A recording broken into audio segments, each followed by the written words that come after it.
은혜 받으실 하나님 말씀은 이사야서 7장 14절 말씀 되겠습니다. 다 같이 합독하시겠습니다. 그러므로 주께서 친히 징조를 너희에게 주실 것이라. 보라, 처녀가 잉태하여 아들을 낳을 것이요 그의 이름을 임마누엘이라 하리라. 아멘. 저는 즐거운 크리스마스라는 제목으로 은혜를 나누겠습니다. 우리 기독교가 다른 종교와 확실히 차원이 다른 점이 무엇이냐 하면은, 다른 종교처럼 구원을 얻기 위하여 해탈과 도덕적인 훈련과 공부와 명상과 고행을 해야 되는 것이 아니라 현재 있는 그대로, 못난 그대로, 빈손돈 그대로 주님께 나와서 믿기만 하면 예수님 공로로 구원을 받는, 이것이 다른 점인 것입니다. 불교에서 어느 훌륭한 스님이 10년을 누워서 주무시지 않고 앉아서 주무시고 고통을 했으나 세상 마지막 날, 죽음의 마지막 날 오셨을 때 나는 구원을 받지 못했다고 탄식한 것을 제가 신문에 읽어본 적이 있습니다. 그러나 저는 그렇지 않습니다. 저는 죄를 짓고 불의하고 추악하고 버림받아야 마땅할 인생이지만은 오늘 죽더라도 주님 감사합니다, 난 천당 갑니다, 그렇게 말할 수 있습니다. 왜냐하면 예수님은 우리에게 구원의 도를 가르치시는 선각자나 선생이 아니라 예수님 자체가 길이요 진리요 생명이요 구원이시기 때문인 것입니다. 예수님은 2000년 전에 우리 구주로 세상에 오셔서 우리의 죄를 대신 짊어지시고 죽으셨다 부활 승천하여 구원을 이루어 주신 하나님의 아들이신 것입니다. 예수님의 탄생하신 날이 크리스마스인데, 크리스마스 날은 우리의 구원을 하나님이 주신 위대한 기념일인 것입니다. 첫째로 예수님의 탄생은 미리 예언된 것입니다. 주묵구구식으로 탄생한 것이 아닙니다. 성경에 보면 주의 선지자 이사야는 예수님 오시기 700년 전에 예수 그리스도의 탄생에 대해서 상세하게 말씀을 하셨습니다. 그는 예수님이 보통 출생한 것이 아니라 처녀가 잉태하여 아들을 낳을 것을 예언했습니다. 이사야 7장 14절에 그러므로 주께서 친히 징조를 너희에게 주실 것이라. 보라, 처녀가 잉태하여 아들을 낳을 것이요 그 이름을 임마누엘이라 하리라. 임마누엘은 하나님이 우리와 함께 계시다는 것입니다. 예수님의 정체성도 이사야 9장 6절로 7절에 분명히 말했습니다. 보통 어린애기가 아니에요. 우리 다 같이 한번 읽어보십시다. 이는 한 아기가 우리에게 낳고 한 아들을 우리에게 주신 바 되었는데 그의 어깨에는 정사를 메었고 그의 이름은 기묘자라, 모사라, 전능하신 하나님이라, 영존하시는 아버지라, 평강의 왕이라 할 것임이라. 그 정사와 평강의 더함이 무궁하며 또 다윗의 왕자와 그의 나라에 군림하여 그 나라를 굳게 세우고 지금 이후로 영원히 정의와 공의로 그것을 보존하실 것임이라. 만군의 야훼의 열심히 이를 이루시리라. 여러분, 가만히 한번 생각해 보십시오. 어린아이 빗덩어리를 강보에 사서 엄마가 안고 있는데 그 어린 아기를 보고 당신은 이름이 기묘자요, 모사요, 전능하신 하나님이요, 영존하신 아버지요, 평강의 왕이라고 해보십시오. 기막힌 일 아닙니까? 상상을 초월한 일입니다. 기묘자라는 것은 기묘한 일을 행하시는 분이십니다. 보통 사람으로는 생각할 수 없는 기묘한 일을 행하시기 때문에 하나님이 하실 일을 말하는 것입니다. 모사는 지혜의 근원을 말하는 것입니다. 그리고 전능하신 하나님, 천지와 만물을 지으신 전능하신 하나님이십니다. 그 핏덩어리 어린아기를 보고 전능하신 하나님이라고 했었습니다. 그 다음에는 영존하시는 아버지, 여러분과 나를 지으시고 있게 해주신 영존하시는 아버지라고 말하셨습니다. 그리고 평강의 왕, 만왕의 왕, 만주의 주로서 전쟁을 거치게 하고 싸움을 거치게 하고 평강을 가져오는 임금이 되신다는 것입니다. 역사 이래 이와 같은 이름을 가지고 태어난 어린애기가 없었어요. 예수님 이외에 이와 같은 이름을 갖고 태어난 이가 없었고, 이것도 예수님 탄생 700여 년 전에 선지자 이사야를 통하여 예언된 이름인 것입니다. 얼마나 놀라운지 말로 다 할 수 없습니다. 더구나 이사야 32장 2절의 말씀은 굉장한 위로가 됩니다. 그 사람은 광풍을 피하는 곳, 폭우를 가리우는 곳 같을 것이며 마른 땅에 냇물 같을 것이며 곤비한 땅에 큰 바위 그늘 같으리니. 광풍을 피하는 사람, 폭우를 가리우는 사람이 바로 그 어린애기였다는 것입니다. 마른 땅에 냇물 같은 분이고 곤비한 땅에 바위 그늘같이 이루어지던 분이라는 것입니다. 둘째로 바로 예수님의 탄생은 예언된 것뿐 아니라 그 성취가 마리아와 요셉을 통해서 이루어진 것입니다. 막연히 상징적으로 예언된 것이 아니라 실제로 지금부터 2000년 전에 이루어진 것입니다. 마리아에게 성령으로 잉태됨을 가브리엘 천사가 전했던 것입니다. 성령으로 처녀가 잉태하여 아들을 낳겠다고 했으니까 진짜로 처녀가 잉태하여 아들을 낳게 된 것입니다. 왜냐하면 마리아는 요셉하고 정혼을 했으나 아직 결혼하지 않았습니다. 그런데 속도 위반을 했다고 볼 수도 없습니다. 요사이 같으면 속도 위반했다고 할 수 있죠. 그런데 그때는 그런 것 해당하는 돌에 맞아 죽습니다. 그들은 정결한 청년이요 처녀였었습니다. 그런데 마리아가 잉태를 했습니다. 누가복음 1장 30절로 35절에 보면 천사가 이르되 마리아여 무서워하지 말라. 내가 하나님께 은혜를 입었느니라. 보라 내가 잉태하여 아들을 낳으리니 그 이름을 예수라 하라. 그가 큰 자가 되고 지극히 높은 이의 아들이라 일컬어질 것이요 주 하나님께서 그 조상 다윗의 왕위를 그에게 주시리니 영원히 야곱의 집을 왕으로 다스리실 것이며 그 나라가 무궁하리라. 마리아가 천사에게 말하되 나는 남자를 알지 못하니 어찌 이 일이 있으리이까. 천사가 대답하여 이르되 성령이 내게 임하시고 지극히 높으신 이의 능력이 너를 덮으시리니 이름으로 나실 바 거룩한 이는 하나님의 아들이라 일컬어지리라. 상상으로 생각만 해도 놀라운 일인 것입니다. 그런데 그때부터 마리아가 점점 몸이 무거워지고 배가 불러옵니다. 요셉이 가만히 보니까 큰일 났습니다. 자기의 약혼녀가 결혼도 하기 전에 배가 불러지니까 일을 어떻게 하는 것입니까? 요셉은 마리아를 사랑했기 때문에 마리아가 사람들에게 손가락질을 받기를 원치 않아서 어찌한지 조용히 마리아하고 헤어지기를 원했던 것입니다. 틀림없이 사람들은 요셉 보고 저 나쁜 놈의 자식 기다리지 못하고 속도 위반을 해서 마리아를 잉태하게 만들었다고 손가락질 할 것입니다.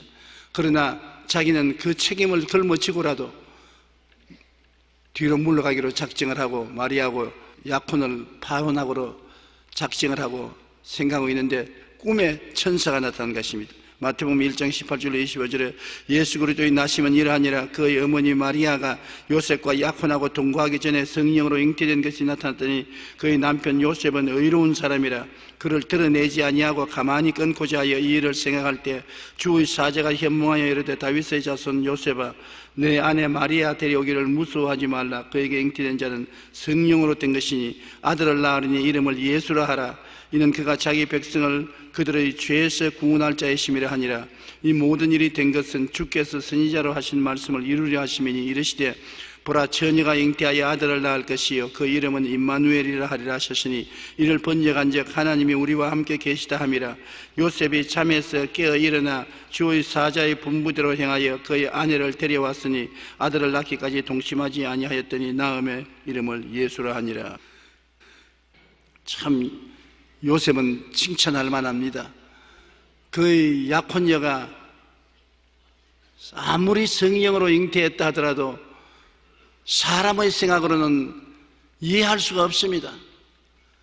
그리고 사람들에게서 얻을 모욕과 정죄의 시선을 어떻게 피하겠습니까? 몸서리칩니다. 그런데 밤에 꿈속에 주의 사자가 나타나서 그 사연을 설명하니까 두말하지 않고 그 천사의 말을 믿고 순종했습니다. 하나님이 택한 사람들은 다 믿고 순종하는 사람들이었습니다. 아브라함도 이삭도 야곱도 하나님 말씀을 믿고 순종했습니다. 하나님 앞에서 왈가왈부 말을 하고 이유를 대는 것은 선악과를 따먹은 인간이 하는 일인 것입니다. 하나님을 순수하게 따르는 사람은 주님이 말씀하신 것은 이해할 수 없어도 무조건 믿고 순종하는 것입니다.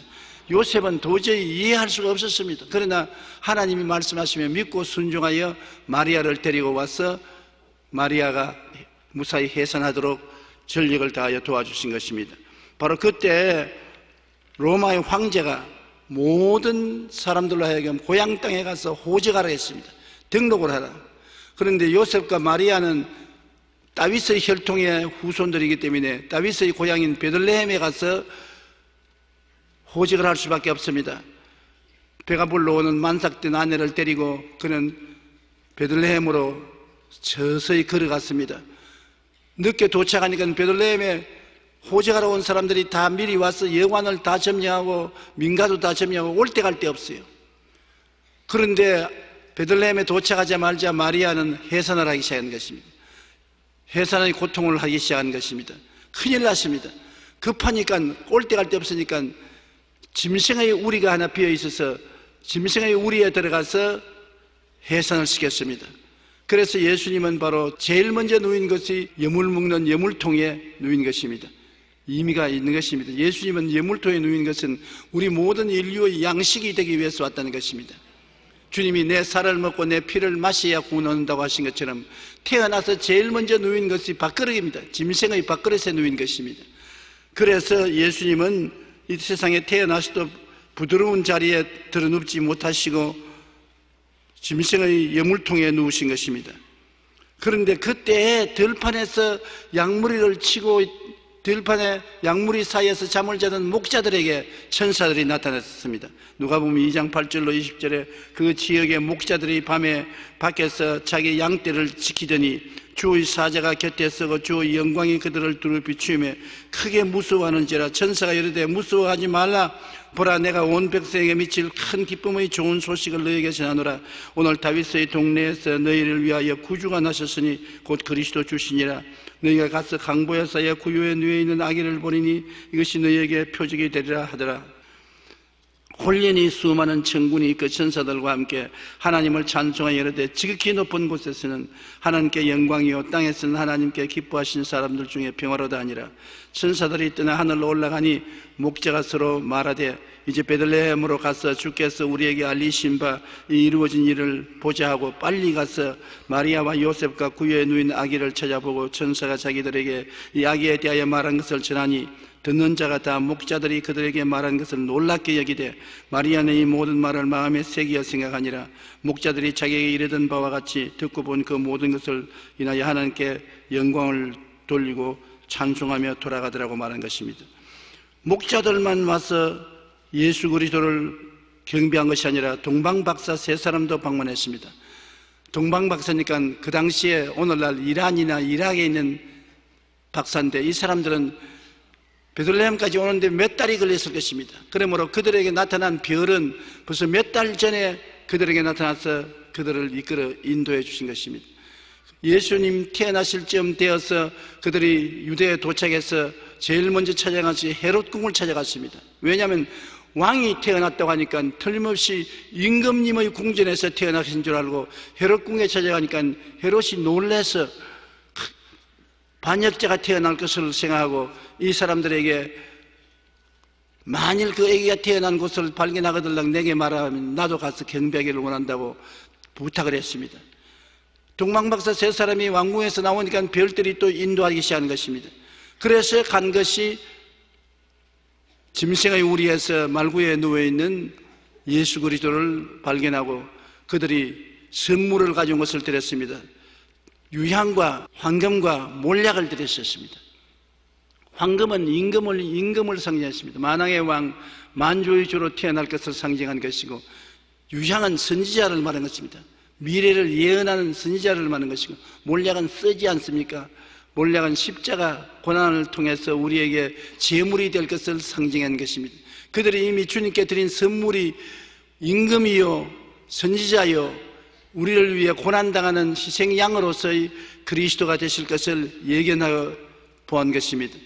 그러고 난 다음 그들이 꿈에 하나님 사자가 나타나서 헤롯에게로 돌아가지 마라, 다른 길로 고향으로 가라. 그렇게 하고 난 다음에 또 요셉과 마리아에게는 하나님께서 꿈에 나타나서 빨리 이곳을 떠나라, 헤롯이 어린아이의 생명을 찾는다. 그래서 어린아기를 데리고 애굽으로 피란을 갔습니다. 그래서 애굽에서 어린아기를 어느 정도 길렀는데 그 세월은 얼마나 걸렸는지 성경은 말하고 있지 않습니다. 우리는 예수 그리스도의 탄생하심을 성경이 말한 대로 알 수 있는 것은 기적적인 탄생인 것입니다. 그리스도가 태어난 것은 우연히 태어난 것이 아니라 그리스도 태어나기 전에 이미 예언이 된 것입니다. 그러고 난 다음에 그리스도는 그 태어난 현장에서 예언대로 짐승의 우리에서 태어나셨고, 목자들이 와서 경배한 것은 예수님이 목자장인 것입니다. 야훼는 우리의 목자시니 우리가 부족함이 없다고, 목자장이기 때문에 목자의 부하들인 일반 목자들이 와서 절을 했고, 그 다음 동방 박사들이 와서 예수님의 생애를 예언적으로 이미 선물을 하신 것입니다. 황금과 유향과 몰약을 주어서 왕이요 선지자요 희생 제물이 될 것을 예언해 보여주신 것입니다. 이 예수는 오늘날 우리의 구원과 희망의 빛으로 오신 것을 알아야 되는 것입니다. 예수님은 첫째 인류의 조상이 아담과 하와였지 않습니까? 아담, 하와를 통해서 우리가 태어난 것입니다. 그러나 아담과 하와는 죄를 짓고 하나님께 버림받아 죽음을 가져온 조상인 것입니다. 그러나 예수님은 새로운 조상으로 오신 것입니다. 종교 지도자로 온 것이 아니라 우리에게 새로운 혈통을 주시고 새로운 생명을 주시는 인류 조상으로 오신 것입니다. 고린도전서 15장 45절로 47절 우리 다 같이 읽어보십시다. 첫 사람 아담은 생명이 되었다함과 같이 마지막 아담은 살려주는 영이 되었나니, 그러나 먼저는 신령한 사람이 아니요 육의 사람이요 그 다음에 신령한 사람이니라. 첫 사람은 땅에서 났으니 흙에 속한 자이거니와 둘째 사람은 하늘에서 나셨느니라. 예수님은 마지막 아담으로서, 예수님 이후에는 인류 조상이 있을 수 없어요. 첫 아담은 우리에게 사망을 가져왔으나 마지막 아담은 우리에게 영원한 생명을 가져오신 것입니다. 예수님 안에는 생명이 있어 그리스도는 사람들 생명의 빛이었은 것입니다. 나는 세상의 빛이니 나를 따르는 자는 어두움에 다니지 아니하고 생명의 빛을 얻으리라고 하셨고, 하나님이 세상을 이처럼 사랑하사 독생자를 주셨으니 이는 그를 믿는 자마다 멸망하지 않고 영생을 얻으리라고 말하셨습니다. 그러면 우리에게 희망이 있는 것은 마지막 아담으로서 우리 조상으로 왔는데 그를 믿는 자마다 거듭나서 하나님의 자녀가 되고 영생을 얻게 되는 것입니다. 구경하는 자는 구원받지 못합니다. 자기의 여유로운 행동으로 구원받으려는 자도 구원받지 못합니다. 예수님을 바라보고 믿기만 하면 구원받는 것입니다. 기독교의 위대한 점은 누구든지 저를 믿기만 하면 구원받는다는 것입니다. 예수님은 우리를 대신하여 십자가를 걸머지고 십자가에서 우리에게 새로운 생명을 탄생시킨 것입니다. 예수님은 죄를 지은 적이 없습니다. 병든 적도 없습니다. 저주받은 적도 없습니다. 죽을 필요가 없는 분인 것입니다. 완전한 하나님이 완전한 사람으로 오신 것입니다. 이 예수님께서 우리의 제물이 되시기 위해서 십자가에 올라가신 것입니다. 주님께서는 십자가에 올라가셔서 몸짓고 피를 흘려서 여러분과 나를 구원하기 위한 거대한 희생을 하시고 대가를 지불하신 것입니다. 주님은 먼저 십자가에 몸짓고 피 흘림으로 우리의 죄와 허물을 용서하여 주시고 해방시켜 주신 것입니다. 에베소 1장 7절에 우리는 그리스도 안에서 그의 은혜의 풍성함을 따라 그의 피로 말미암아 속량곧 죄사함을 받았느니라. 그리스도가 십자가에서 몸짓고 피를 흘려서 그 피값으로 우리 죄를 용서한 것입니다. 성경에는 피 흘림이 없은즉 죄사함이 없다고 말한 것입니다. 아담과 하와의 자손인 우리 인류의 조상들에게 주님께서 제물을 드릴 때 그냥 드리지 말고 꼭 양을 잡아 피를 흘려 드리라고 말한 것입니다. 그것은 장차 예수님이 우리의 희생 제물로 오셔서 피를 흘려 우리 죄를 속할 것을 말씀하신 것입니다.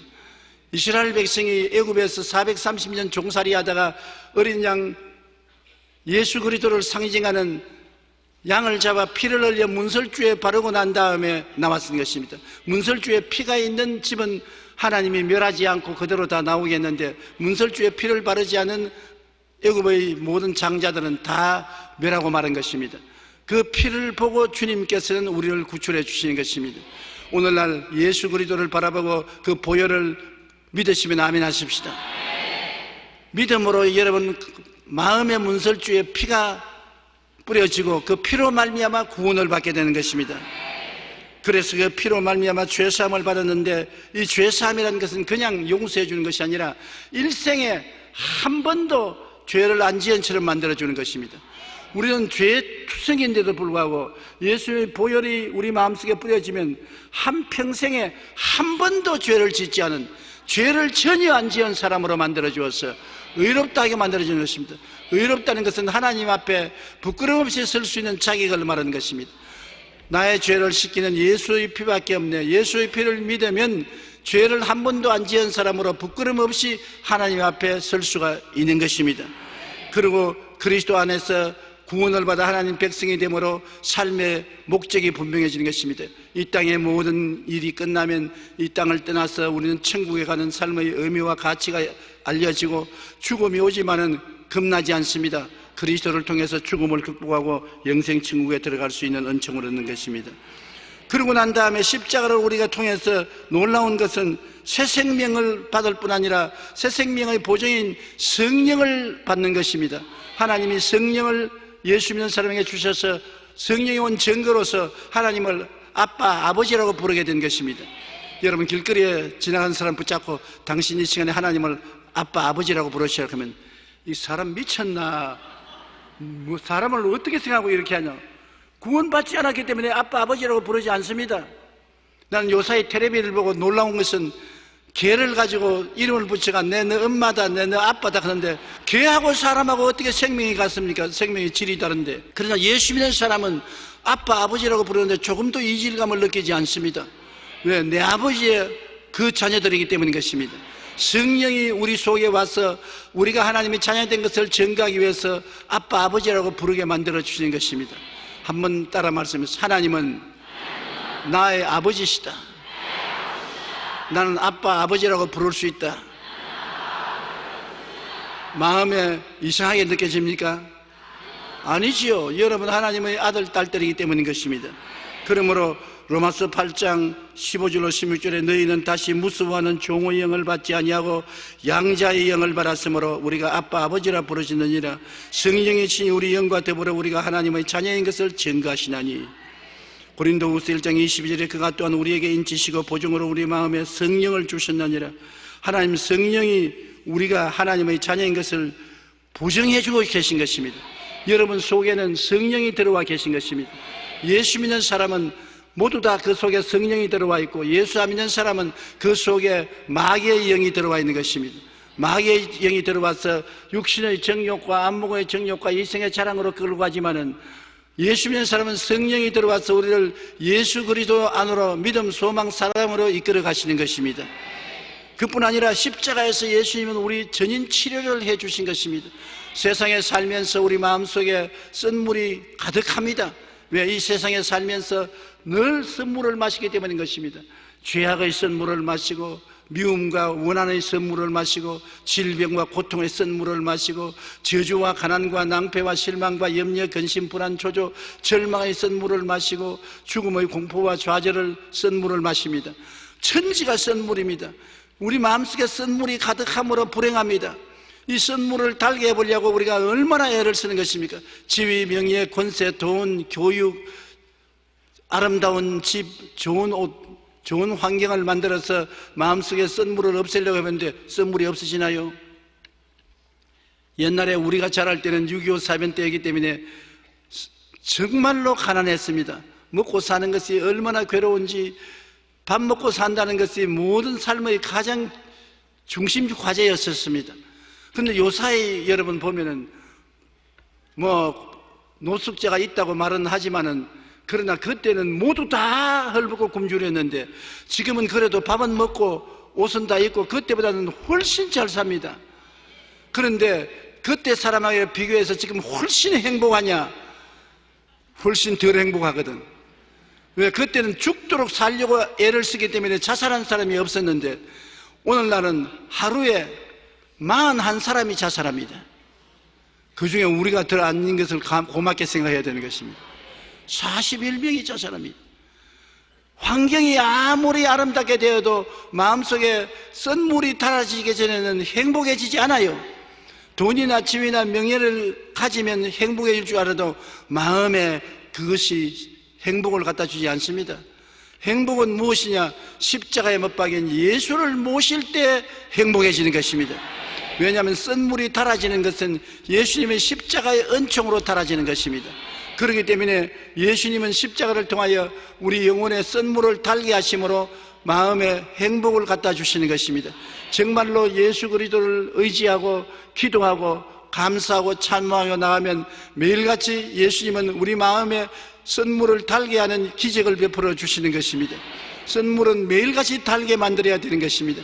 예수밖에는 우리 마음에 썬물을 달게 할 수가 없습니다. 또한 예수님은 십자가에서 우리 육신의 병을 짊어지고 가셨습니다. 제가 우리 연장 것을 친히 담당하시고 병을 짊어지고 가셨다고 성경은 말하고 있는 것입니다.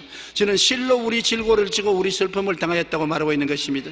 여러분, 그러므로 우리가 법적으로 보면은 2000년 전에 이미 예수님이 십자가에서 우리 병을 담당했었어요. 이건 법적인 것입니다. 실제적으로는 아직 내가 병이 들었지만은 법적으로는 이미 나았었습니다. 그러므로 어떻게 할까요? 법을 가지고 싸워야 돼요. 여러분 법적으로 여러분이 마땅한데 고소를 당하면 변호사를 사서 대응하지 않습니까? 여러분 주의 종에 찾아가든지 다른 성도들과 합쳐서 병의 원수 마귀를 대적해야 되는 것입니다. 마귀를 대적하라 그러면 저희를 너희를 피하리라고 말하는 것입니다. 내가 너에게 뱀과 정갈을 밟으며 원수의 모든 능력을 제어할 권세를 주었으니 너희를 해할 자가 결단코 없으리라. 내가 너에게 사자와 독사를 밟으며 젊은 사자와 뱀을 발로 누르리라고 했었습니다. 단호한 결심을 해야 돼요. 병 안 드는 사람이 없습니다. 모든 사람이 병이 듭니다. 병이 드는 것이 문제가 아니라 병을 이기는 것이 문제인 것입니다. 여러분 예수 안에서는 이기게 되어 있는 것입니다.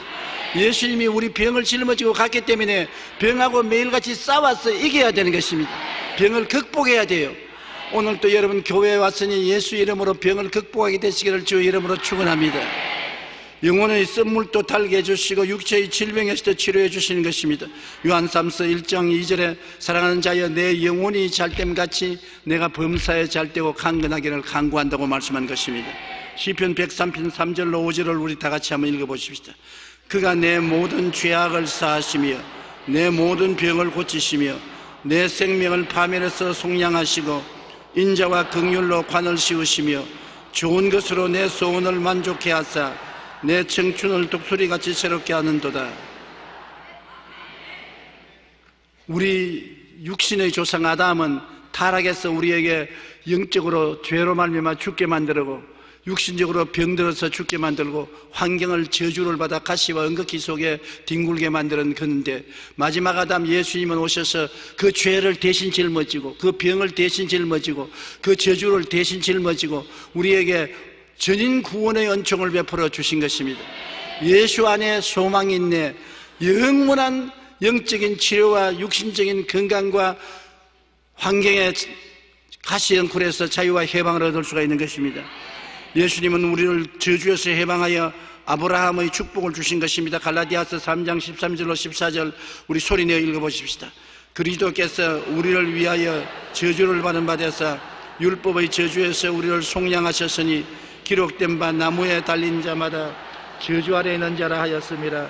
이는 그리스도 예수 안에서 아브라함의 복이 이방인에게 미치게 하고 또 우리로 하여금 믿음으로 말미암아 성령의 약속을 받게 하려 하심이라. 옆에 계신 분들에게 당신은 아브라함의 복을 받은 사람입니다. 아브라함의 복이 뭡니까? 하나님이 아브라함에게 말씀하기를 내가 네게 복 주고 복 주며 번창케 하고 번창케 하려고 말한 것입니다. 그러므로 여러분은 새해에는 복 주고 복 주며 번창케 하고 번창케 하시는 하나님과 동행하시길 주의 이름으로 축원합니다. 우리 하나님은 여러분에게 아브라함의 복과 성령 충만을 항상 주기를 원하시는 것입니다. 그리고 예수님은 십자가에서 죽었다가 부활하심으로 음부와 지옥을 멸하신 것입니다. 사망과 음부에서 천국 낙원으로 여러분을 가도록 길을 열어주신 것입니다. 요한복음 14장 1절로 3절에 너희는 마음에 근심하지 말라. 하나님을 믿으니 또 나를 믿어라. 내 아버지 집에 있을 곳이 많도다. 내 아버지 집에 거할 곳이 많도다. 그렇지 않으면 너에게 일렀으리라. 내가 너희를 위하여 거처를 예비하러 가노니 가서 너희를 위하여 거처를 예비하면 내가 다시 와서 너희를 내게로 영접하여 나 있는 곳에 너희도 있게 하리라. 주님께서는 죽으셨다 부활하셔서 천국 올라가셔서 2000년 동안 천국에 올라오는 당신의 자녀들의 거처를 예비하고 계신 것입니다. 여러분과 나의 거처도 주님이 예비하고 계신 것입니다. 만일 땅에 있는 장막집이 무너지면 손으로 짓지 않은 영원한 집이 우리에게 있는 줄 우리는 알고 있는 것입니다. 그리스도와 함께 죽고 함께 장사 지내고 함께 부활하사 함께 이미 성천에서 예수님과 함께 보좌에 앉아있는 우리 처지인 것입니다.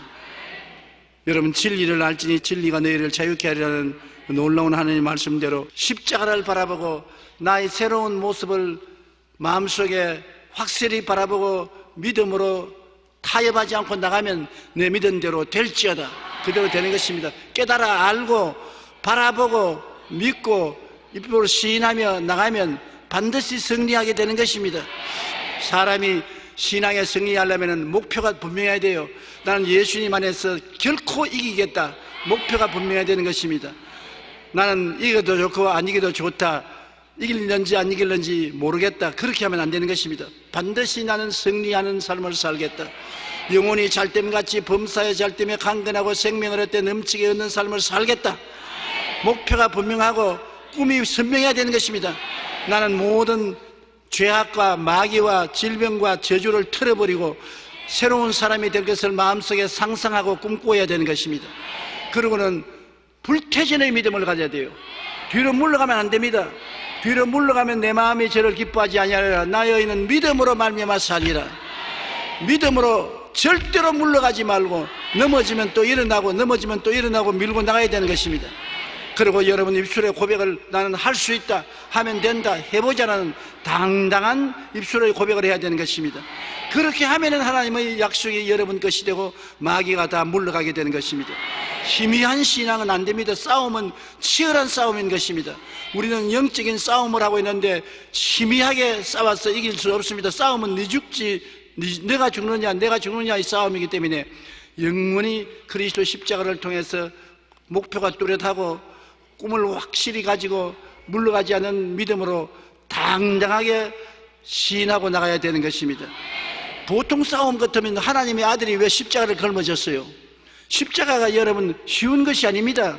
양손과 양발에 대못이 박히시고 6시간 동안 매달려 물과 피를 다 쏟으시고 그 고통 가운데 죽음을 죽으신 예수님은 우리의 모든 죄와 불의, 추악과 저주, 절망과 죽음과 대항해서 싸우는데 그만한 희생이 필요한 것입니다. 그렇게 애쓰고 힘써서 싸워야 주님이 우리를 구출할 수가 있는 것입니다. 그래서 싸워서 이겨놓은 것도 우리가 취하기 위해서는 그런 결심이 있어야 돼요.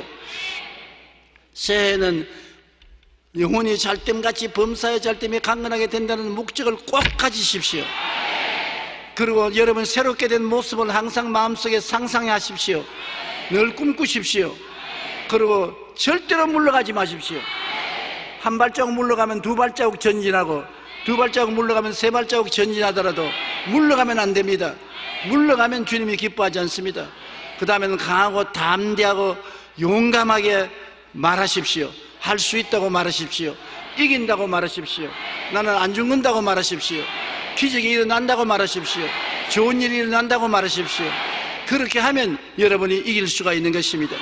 여러분 절대로 패배하는 사람이 되지 말고 그리스도 안에서 반드시 승리하는 여러분이 되어야 되는 것입니다. 여러분의 마음에 달려있는 것입니다. 하나님은 여러분 마음을 통해서 축복하시는 것입니다. 여러분을 떠나서 하나님은 역사하지 않습니다.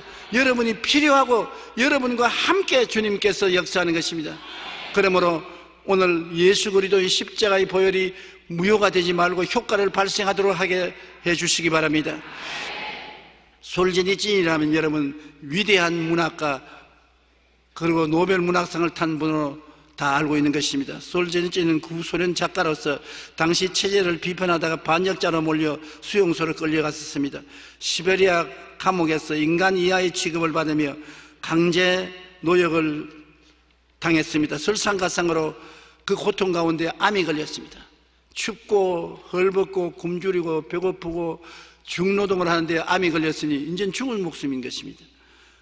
그는 좌절 가운데 정신력이 희미해지고 삶의 의지를 상실하고 탈진하여 아무것도 바라는 것이 없이 허수아비가 되었습니다. 눈도 희미하고 정신도 아물아물하고 말도 더듬고 걸음도 잘 못 걸었습니다. 그런데 하루는 철창을 이렇게 잡고 있는데 어떤 사람이 앞에 오더니면 자기를 가만히 눈을 맞추어 보거든요. 보더니만 발로서 그리는데 보니 십자가를 크게 하나 그려요.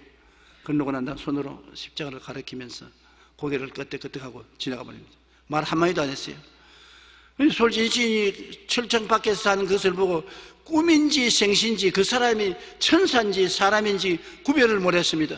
그 사람이 지나고 난 다음에 발로서 그리던 그 자리에 십자가를 내려다보고 있으니 갑자기 십자가를 통해서 큰 생기가 그 몸속에 들어왔습니다. 좌절하고 절망했던 마음속에 용기와 희망이 생기고 살 수 있다, 살아가야 되겠다는 힘이 생기고 암을 이길 수 있다는 용기가 생겼습니다. 그래서 간수에게 부탁을 해서 성경을 하나 갖다 달라고 해서 성경책을 넣어주기 때문에 그는 그때로부터 주야로 성경을 읽고 성경 가운데서 용기와 희망을 얻고 난 다음에 8년 동안 그는 감옥에 있으면서 하나님의 은혜로 믿음을 얻게 되고 암이 깨끗이 나아버리고 마는 것입니다. 하나님이 십자가를 통해서 은혜를 주신 것입니다. 오늘날 믿음으로 십자가를 바라보면 십자가는 어제나 오늘이나 영원토록 동일하게 그리스도의 죽음과 부활을 우리에게 갖다 주는 것입니다. 고린도후서 4장에 있는 말씀대로 우리가 항상 예수의 죽음을 몸에 걸머지면 예수의 생명도 또한 우리 몸에 나타나게 하렸습니다. 예수 죽음 내 죽음으로 받아들이면 예수 생명 내 생명으로 부활도 다가오는 것입니다. 그는 감옥에서 나오자마자 미국으로 추방당했는데 미국에 추방되어서 그가 문학 활동을 했고 그 문학 활동 중에서 이반 데스토보노비치의 하루라는 책을 써서 노벨 문학상을 탔었습니다. 러시아의 양심으로 오늘날도 존경을 받고 있는 것입니다. 우리가 아무리 곤비하고 참담한 땅에서 고통받을지라도 십자가를 생각하고 예수님을 의지하여 새 생명을 얻으면 삶의 의미와 가치를 얻고 육체의 질병에서 치료받고 저주에서 해방되어 아브라함의 복을 누릴 수가 있습니다. 우리의 마음의 각오에 달려있는 것입니다. 우리는 온 세상 다 잃어버려도 보배인 성경 하나 가지고 있으면 사지에서 다시 부활할 수가 있는 것입니다. 어떠한 인간의 황무지에서도 일어날 수 있습니다. 하나님 말씀이 있고 그 말씀을 받아들인 여러분의 생각과 꿈과 믿음과 긍정적인 고백만 있으면 하나님이 그 가운데서 기적을 행하시는 것입니다. 예수 그리스도는 어제나 오늘이나 영원토록 동일하시고 하나님은 변혁지 아니하시는 것입니다.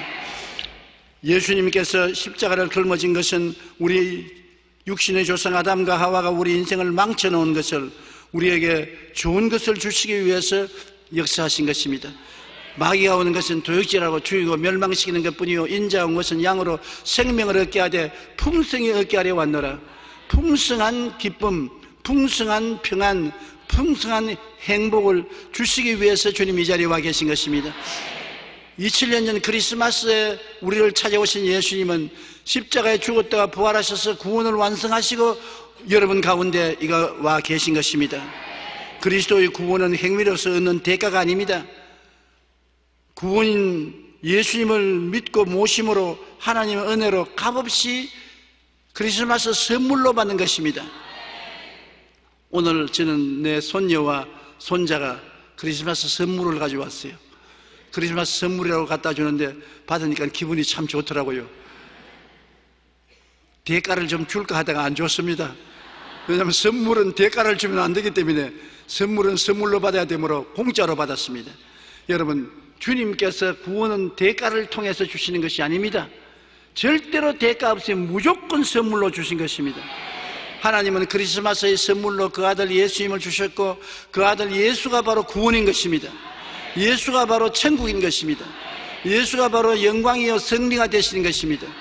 그 다음 구원받고 난 다음에 주님의 영광을 위해서 헌신하고 충성하는 것은 우리가 마땅히 해야 될 일인 것입니다. 변화와 성장은 구원을 받고 난 후에 시작되는 것인 줄 알아야 될 것입니다. 여러분은 예수를 믿고 구원받고 오늘 예수 그리스도가 우리의 구주로 오신 것을 기억하고 찬양해야 될 날인 것입니다. 이날보다 즐거운 날이 사실 없어요. 사람들은 모두 다 죄와 정죄의 감으로 고통을 당합니다. 죄 없는 사람이 없지 않습니까?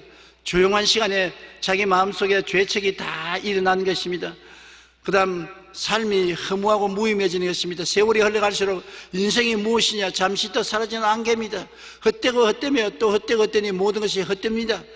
그러한 헛된 생활 속에서 고통당하고 죽지요. 안 죽는 것 같이 생각하지만 죽는 공포도 있고 죽음의 괴로움도 있는 것입니다. 이러한 고통에서 우리를 건져주실 자가 왔으니 얼마나 큰 선물이요 위대한 은혜인 것입니까? 죄에서 건져주시고 허무와 무의미에서 건져주시고 죽음의 고통에서 해방시켜 주시고 영원한 희망으로 우리 앞날을 비춰주시는 주님이 여러분의 구주로 오늘 오셔서 여러분과 함께 계신 것입니다. 볼지어다 세상 끝날까지 내가 너와 항상 함께하리라. 너희 두세 사람이 내 이름으로 모인 것이는 나도 너희 가운데 있겠노라. 이 자리에 예수님이 계십니다.